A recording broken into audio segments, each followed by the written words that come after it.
2020లో ఎప్పుడైతే కోవిడ్ ప్రపంచాన్ని వణికించడంతో పాటు భారతదేశాన్ని ఎలాగైతే ఇబ్బందుల పాలు చేసిందో అప్పటి నుంచి డిజిటల్ పేమెంట్లు పెద్ద ఎత్తున పుంజుకున్నాయి.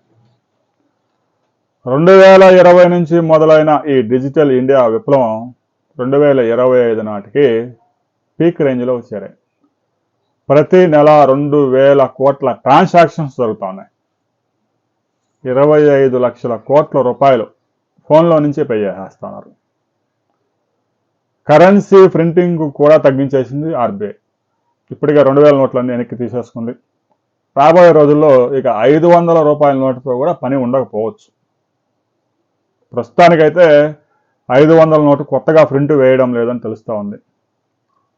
ఇక ప్రస్తుతానికి చలామణిలో ఉన్న 500 నోట్లే తిరుగుతాయి, ఎందుకంటే అంతా డిజిటల్ పేమెంట్లే అయిపోతా ఉన్నాయి. అయితే ఈ మధ్యకాలంలో ఒక వార్త హల్చల్ చేసింది.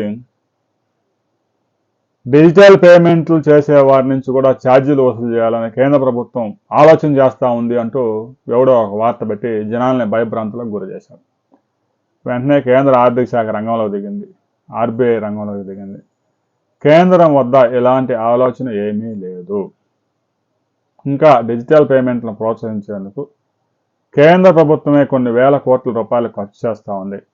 డిజిటల్ పేమెంట్లు పొందిన వ్యక్తులు గతంలో బ్యాంకులకు కొంత ఛార్జెస్ చెల్లించాల్సి వచ్చేది. ఆ ఛార్జెస్ కేంద్ర ప్రభుత్వమే చెల్లిస్తూ ఉంది అనే విషయాన్ని కూడా స్పష్టం చేసింది.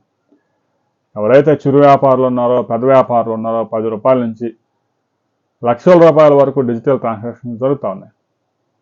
కరెన్సీ ప్రింటింగ్ని తగ్గించి ట్రాన్సాక్షన్స్ అన్నీ పారదర్శకంగా జరిగే విధంగా డిజిటల్ విధానాన్ని తీసుకొచ్చారు. కరెన్సీలో ఉన్నప్పుడు ఫిజికల్గా భౌతికంగా ఈ నోట్లు మార్చుకునే సమయంలో ఎలాంటి ఆధారాలు ఉండవు.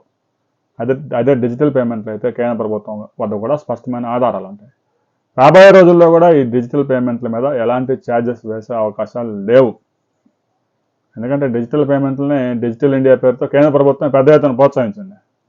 కరెన్సీ ప్రింటింగ్ తగ్గించి పెద్ద నోట్లన్నీ దాదాపుగా తీసేశారు. ఒక 500 నోటు కూడా రాబోయే రోజుల్లో దాని మీద ఆర్బీఐ కీలక నిర్ణయం తీసుకుంటుంది.